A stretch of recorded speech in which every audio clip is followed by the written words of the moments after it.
नमस्कार, आदाब, सत श्री अकाल, जय भीम, जोहार। मेरा नाम है नवीन कुमार। मेरे पीछे देखिए पांच पांच एग्जिट पोल के अनुमान हैं। Republic matrix, India news, D dynamics, Republic PMRQ, जन की बात और न्यूज नेशन। और ये पांचों ही सर्वे वही बोल रहे हैं जो भारतीय जनता पार्टी ने चुनाव कैंपेन शुरू करते हुए शुरू में कहा था। अब की बार 400 पार। तो 400 पार तो नहीं, लेकिन टीवी चैनलों ने 400 के पास जरूर पहुंचा दिया। कांग्रेस गठबंधन यानी इंडिया अलायंस की स्थिति कुछ बेहतर जरूर हुई है, लेकिन बस नाम मात्र। इसके पहले कि हम इसका विश्लेषण शुरू करें, आपसे एक सवाल पूछते हैं कि क्या इस अनुमान का और चुनाव आयोग ने मतदान के बाद और कुल वोट बताने के बीच 1 करोड़ से ज्यादा वोटों का जो अंतर बनाया, उसके बीच कोई रिश्ता हो सकता है? सोचिए सोचिए, ये जो आंकड़े आए हैं इस पर विश्वास करना बहुत मुश्किल है। देखिए कि मैट्रिक्स एग्जिट पोल ने बिहार में एनडीए को 32 से 37 सीटें दी, महागठबंधन को इसने 2 से 7 सीटें, अन्य को 1 सीट। यह सीट निश्चित तौर पर पूर्णिया की पप्पू यादव की सीट होगी।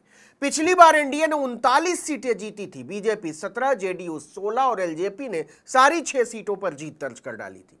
केवल 1 सीट किशनगंज की कांग्रेस ने जीती थी। अब एग्जिट पोल कह रहे हैं कि इस बार भी कमोबेश वैसी ही स्थिति रहने वाली है। अब देखिए कि कुछ सीटें तो बिहार की ऐसी हैं जिन पर आप उसी चैनल के पत्रकार से पूछ लीजिए, वो कुछ और बताएगा। जैसे औरंगाबाद की सीट है, जैसे जहानाबाद की सीट है, जैसे कटिहार की सीट है। आप पाटलिपुत्र की सीट को भी ले सकते हैं। बेगूसराय की सीट पर भी घमासान है। इसी तरह जमुई की सीट पर भी एनडीए का खच्चर फंसा हुआ है। हाजीपुर और वैशाली की सीट पर भी मुकाबले की दिशा साफ नजर आ रही थी। काराकाट की सीट पर तो खैर उपेंद्र कुशवाहा तक दावा करने की स्थिति में नहीं है, उनके समर्थकों के चेहरे का रंग उड़ा हुआ है। नालंदा तो नीतीश कुमार का गढ़ माना जाता है, बिना प्रचार किए चुनाव जीतते रहे, इस बार भी जीत ही जाएंगे जेडीयू के प्रत्याशी। लेकिन इस बार नीतीश कुमार को अपने इलाके में रोड शो करना पड़ गया। तो कहने का मतलब यह है कि क्या ये एग्जिट पोल विश्वास के लायक है, या फिर इनके पीछे एक खास पार्टी के अनुमानित नतीजों के आसपास दिखने की इच्छा नजर आती है? ये सारे सवाल उठ रहे हैं। इसी तरह उत्तर प्रदेश में जो जमीनी हालात हैं, महाराष्ट्र में तो पूछिए ही मत। 48 में से 42 सीटें जीत जाने वाला एनडीए खुद 4 हिस्सों में चुनाव लड़ रहा है। शरद पवार और उद्धव ठाकरे की पार्टी छीन लेने से पैदा हुई सहानुभूति जमीन पर साफ दिखाई पड़ती है। क्या उनका कोई अर्थ नहीं होता है एग्जिट पोल में? महाराष्ट्र में जमीन पर काम करने वाले पत्रकारों ने लगभग आम राय से कहा कि बीजेपी बुरी तरह से आधार खो रही है। भाजपा कहीं से भी अपने पुराने प्रदर्शन के आसपास भी जाती हुई नजर नहीं आ रही है। इसी तरीके से उत्तर प्रदेश के एग्जिट पोल है। न्यूज नेशन के एग्जिट पोल के मुताबिक एनडीए को यूपी में 80 सीटों में से 67 सीटें मिल सकती हैं। इंडिया गठबंधन को 10 और अन्य के खाते में 3 सीटें जा सकती हैं। जन की बात के एग्जिट पोल के अनुसार तो एनडीए 68 से 74 सीटों पर जीत हासिल कर सकता है उत्तर प्रदेश में। वहीं इंडिया गठबंधन 6 से 12 सीट अपने नाम कर सकता है। यहां भी बसपा के खाते में कोई भी सीट न जाने का अनुमान लगाया गया है।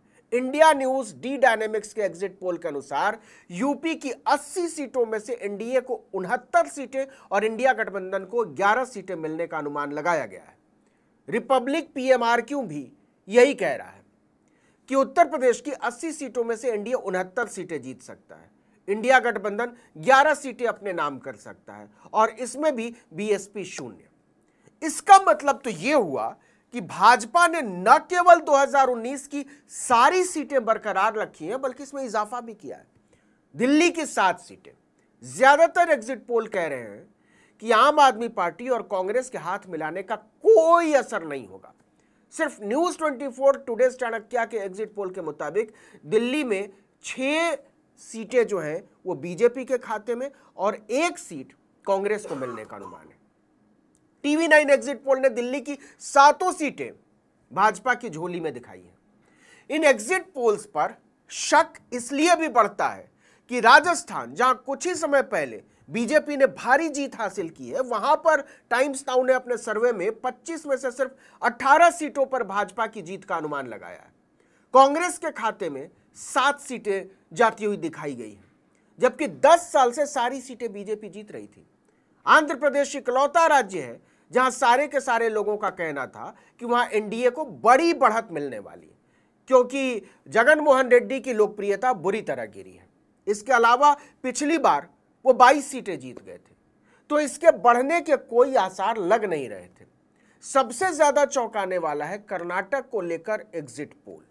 भाजपा के खिलाफ जबरदस्त माहौल और प्रज्वल रेवन्ना का मामला सामने आने के बावजूद ज्यादातर चैनलों ने बीजेपी को 28 में से 25 सीटें मिलते हुए दिखाया। मतलब उसे किसी भी मुद्दे का कोई नुकसान नहीं उठाना पड़ा है। इन एग्जिट पोल्स की विश्वसनीयता अगर संदेह के दायरे में नहीं है, तो फिर चुनाव की पूरी प्रक्रिया की विश्वसनीयता को लेकर ही कुछ सवाल उठने वाजिब मालूम पड़ते हैं। आपने भी अपने आसपास का माहौल देखा होगा, वोट का पैटर्न देखा होगा। पूरे चुनाव के दौरान जिस तरीके की उदासीनता दिखाई दी वो बहुत कुछ कहता है, लेकिन वो उदासीनता एग्जिट पोल के अनुमानों में कहीं दिखाई नहीं देती। तो सवाल खड़े होंगे कि आपके मन में ऐसे सवाल नहीं उठते? एक और बात जो बहुत जरूरी है, अगर टीवी चैनलों पर मोदी को महान बताने का दबाव रहता है, उनके विरोधियों को नीचा दिखाने का दबाव होता है, सरकार के खिलाफ चलने वाली खबरों को गिराने का दबाव होता है, तो क्या उसे विजयी दिखाने का दबाव नहीं रहता होगा? इसका जवाब हम भी जानते हैं और आप भी जानते हैं। ऐसा कुछ भी नहीं जो दबाव से परे होता हो। पूरे चुनाव के दौरान चुनाव आयोग का जो रुख रहा है उससे भी आप वाकिफ होंगे। खुलकर धर्म को लेकर लोगों को उकसाया गया। खुद प्रधानमंत्री नरेंद्र मोदी धर्म के आधार पर लोगों को भड़काते नजर आए और वोट मांगते नजर आए। तो सवाल बहुत सारे हैं, और खासकर टीवी के काम करने के तौर तरीकों पर। इतना ही नहीं, representation of the peoples act 1951 के सेक्शन 126A के तहत एग्जिट पोल को लेकर बहुत सारे नियम कायदे हैं। इन नियमों का मकसद यह है कि किसी भी तरह से चुनाव को प्रभावित नहीं होने दिया जाए। एग्जिट पोल के परिणामों को मतदान के बाद प्रसारित करने के लिए सर्वेक्षण एजेंसी को चुनाव आयोग की इजाजत लेनी पड़ती है, और इस अनुमति की शर्तें कौन तय करता है, कैसे तय करता है, कौन नहीं जानता। इसलिए 4 जून तक इंतजार कीजिए और आंखें खुली रखिए। इस वीडियो में इतना ही, लेकिन अगर आपने आर्टिकल 19 इंडिया को अब तक सब्सक्राइब नहीं किया तो फौरन कीजिए, बेल आइकॉन दबाइए, घंटी जैसी आकृति लाइक कीजिए और कमेंट करके बताइए हमारा वीडियो आपको कैसा लगा। हमारा ट्विटर हैंडल है आर्टिकल 19_इंडिया में, और मेरा ट्विटर हैंडल है नवीन जर्नलिस्ट। नमस्कार।